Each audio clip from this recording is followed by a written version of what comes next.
Assalamualaikum dan selamat pagi murid-murid. Hari ini kita teruskan lagi dengan subjek sejarah tahun 6.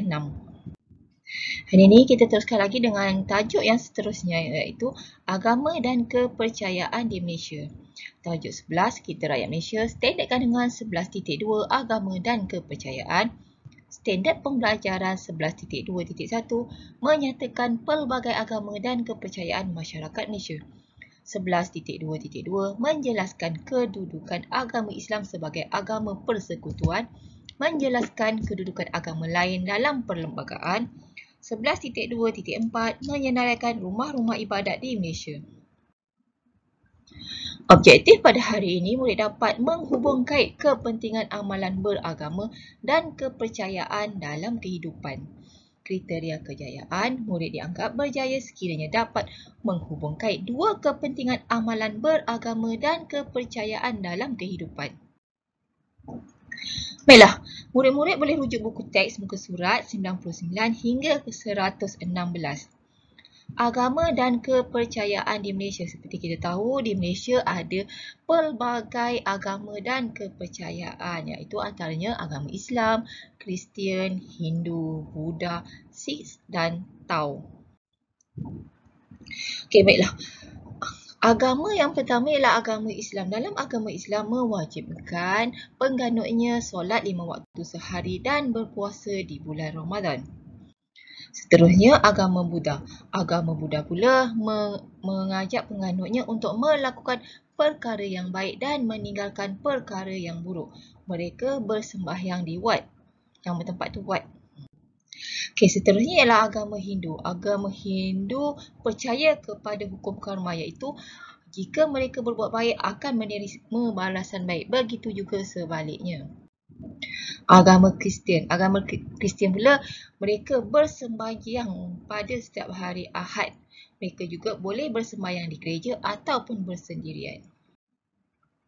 Seterusnya, agama Tao. Agama Tao mementingkan keharmonian hidup dengan alam semesta.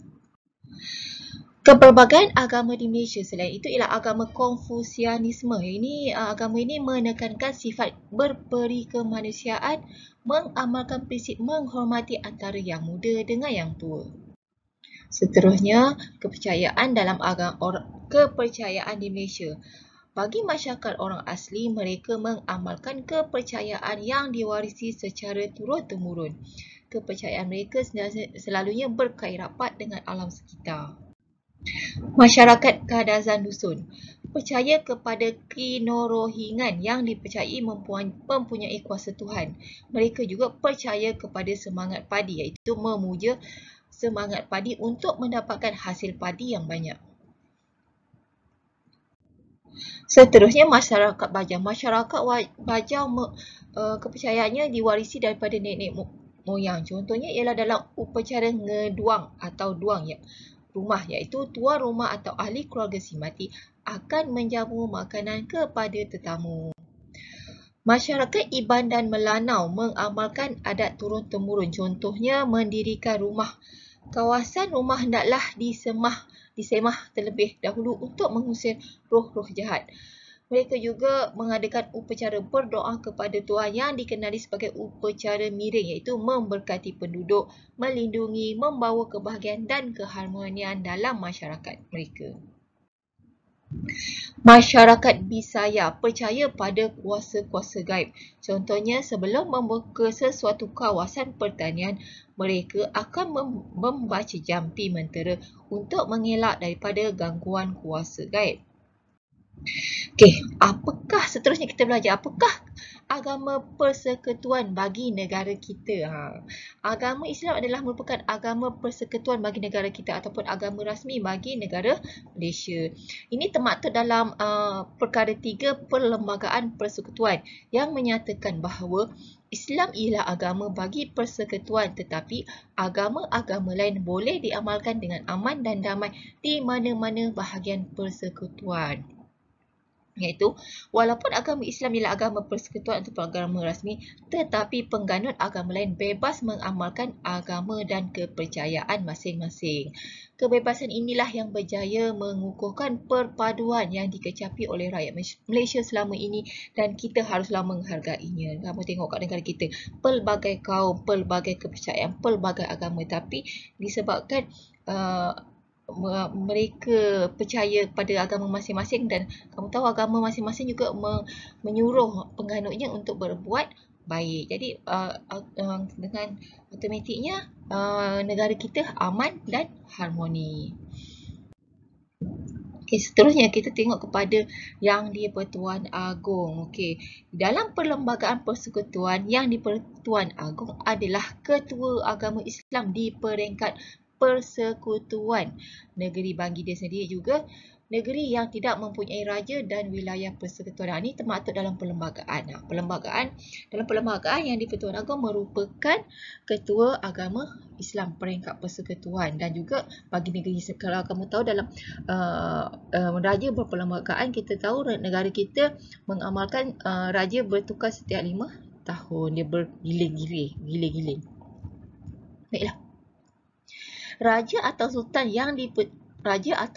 dan Yang di-Pertuan Besar ialah ketua agama bagi negeri baginda masing-masing. Contoh macam tahun ni negeri Pahang merupakan Yang di-Pertuan Agong. Jadi Sultan Pahang merupakan ketua agama Islam di peringkat persekutuan, maksudnya di seluruh Malaysia dan juga negeri dia sendiri itu Pahang dan juga negeri-negeri yang tidak mempunyai raja. Tapi kalau macam wilayah persekutuan tak ada raja kan, di bawah Yang di-Pertuan Agong. Contoh, tapi kalau macam Sultan Johor, Sultan Perak, Sultan Perlis, dia ada raja. Dia maksudnya kat situ dia adalah ketua bagi negeri dia tersendiri. Okey, harap kamu faham yang bahagian ni. Baiklah, kita tengok tajuk seterusnya. Apakah yang dimaksudkan dengan rumah ibadat? Okey, setiap agama dan kepercayaan ada rumah ibadat. Rumah ibadat tu apa sebenarnya? Okey, rumah ibadat sebenarnya ialah merupakan tempat yang suci dan mulia bagi kebanyakan agama dan kepercayaan.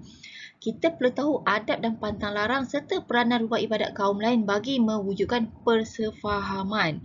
Rumah ibadat berperanan untuk menggalakkan pengganutnya berhimpun bagi mendengar penerangan tentang ajaran agama dan kepercayaan masing-masing.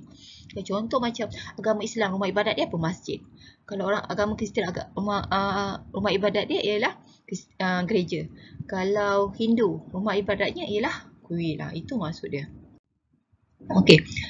Apakah adab di rumah ibadat? Okey, dalam setiap rumah ibadat ni ada adab-adabnya ikut agama yang masing-masing. Contoh bagi agama Islam, adab di masjid. Semasa berada di masjid, mestilah kita memakai pakaian bersih, sopan dan menutup aurat mengikut agama Islam ya. Okey, seterusnya kita hendaklah menanggalkan kasut sebelum memasuki masjid serta menghormati jemaah yang sedang bersolat. Maksud menghormati jemaah yang sedang bersolat ni, janganlah kita buat bising dalam masjid. Seterusnya, adab di gereja. Bagi agama Kristian pula, mereka bersembahyang di gereja. Okey, etika semasa berada di gereja ialah mendengar ucapan padri dengan senyap dan hormat, memberikan sumbangan ikhlas serta tertib dan bersopan. Adab di gurdwara. Ini bagi agama Sikh.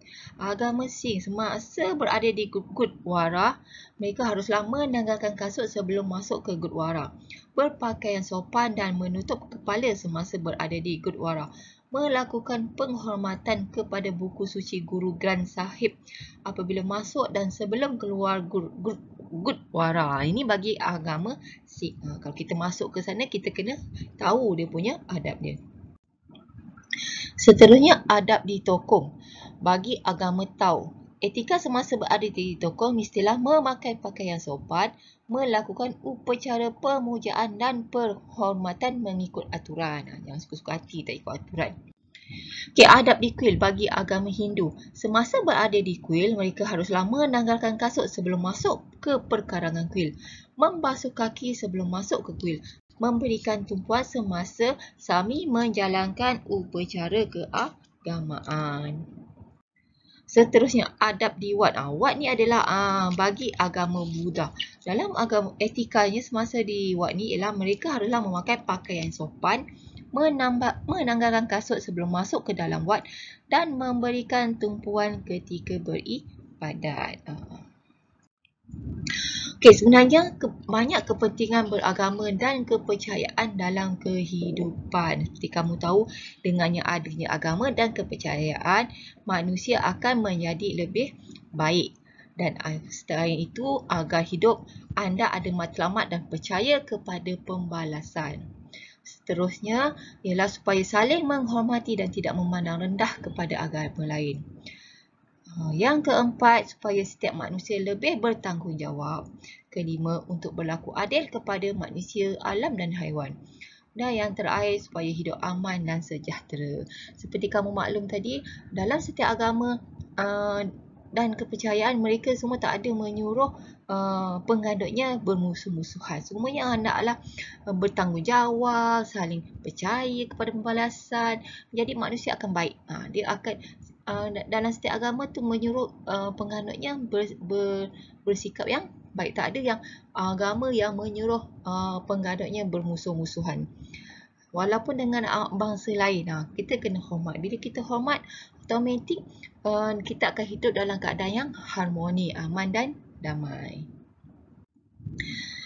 Baiklah, itu saja untuk hari ini. Sekian, terima kasih.